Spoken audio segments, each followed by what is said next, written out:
tenemos el desafío a lo mejor con una ventaja respecto a Arturo Jauretche, porque él lo presenta el 20 de noviembre del 68, gobierno de Onganía, gobierno de facto.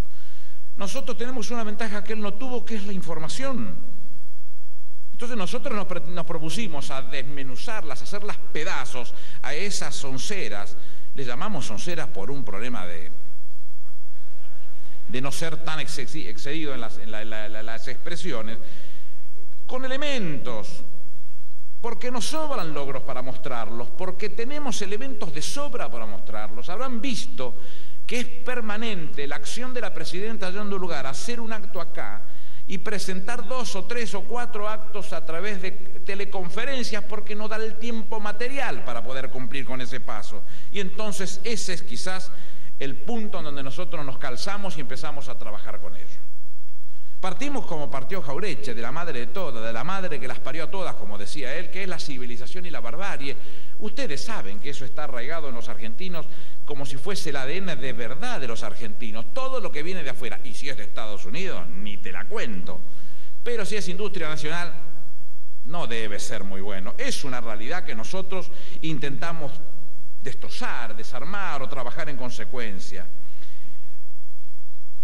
Naturalmente no les voy a contar el libro, necesitamos vender muchos ejemplares para tener muchas regalías para los pibes del Garrahan. El objetivo tiene que ser ese, pero quiero hacer algunas referencias porque si no, no tendría mucho sentido en esto, aunque más no sea, como diría el Negrito Dolina, en forma superficial. En la introducción lo que pretendí en forma más o menos atrevida es tener una conversación imaginaria con don Arturo Jauretche con el mínimo objetivo de pedirle autorización y que no considerar una falta de respeto el inmiscuirnos en su forma de escribir y tratar de copiar el formato para expresarnos, como decía él, para que nos entiendan los criollos y contar las verdades nuestras, las que sentimos nosotros. Desde la soncera 3 a la soncera 8 nos planteamos la situación de los más vulnerables. Es muy importante fijarse ese punto, porque siempre se la han agarrado con el más desgraciado, con el más lastimado. Esto no es de ahora, esto es histórico. Hace más de 50 años Atahualpa Yupanqui, en las coplas del payador Penseguira, decía: y si a veces he cantado ante panzudos patrones, he picañado las razones profundas del pobrerío. Yo no traiciono a los míos por Parma ni patacones. Esto es lo que hemos logrado nosotros.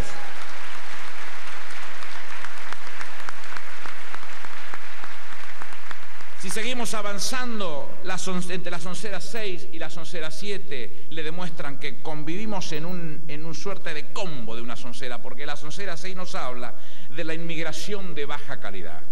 Mi padre era Fernández Suárez y mi madre era Sánchez Oliván. Hasta la última gota de sangre española, hasta la última gota de sangre española. ¿Eran mejores que los bolivianos o los paraguayos o los chilenos que conviven con nosotros? No. En aquel momento eran la chusma ultramarina. También pasaron por la misma situación. Por eso es que la vocación que nosotros tenemos al denunciar vehementemente esta posición es la que muestre la situación tan particular de agraviar a aquellos que vienen a hacer el trabajo que los argentinos no quieren hacer.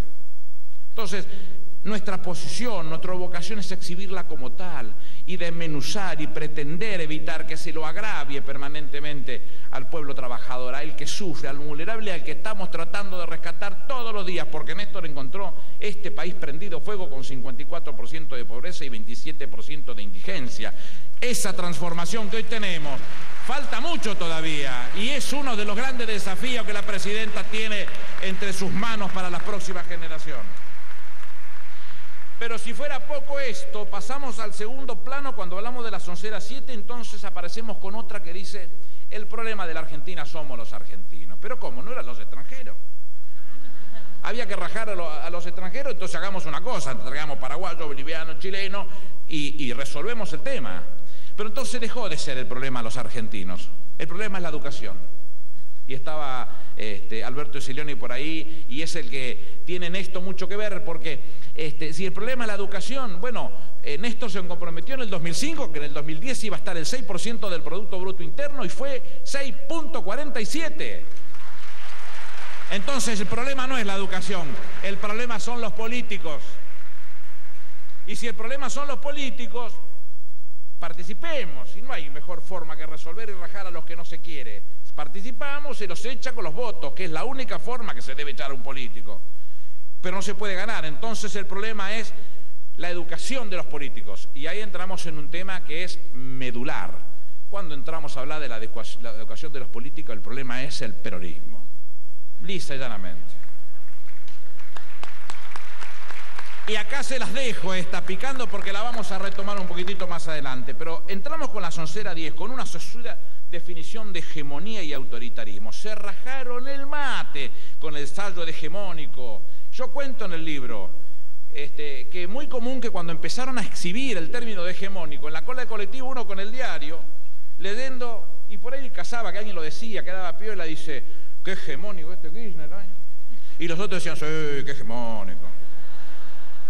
Y nosotros no hicimos otra cosa que investigar y que trabajar sobre este tema, sobre lo que uno tiene un poco de formación intelectual, y la otra ir a buscar, porque los papeles no muerden. Y Gramsci nos hace una definición concreta, contundente, cuando habla de la tarea de gobernar, es la tarea de construir hegemonía.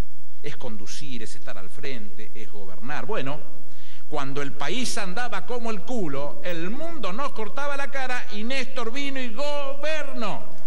Esto es ser hegemónico.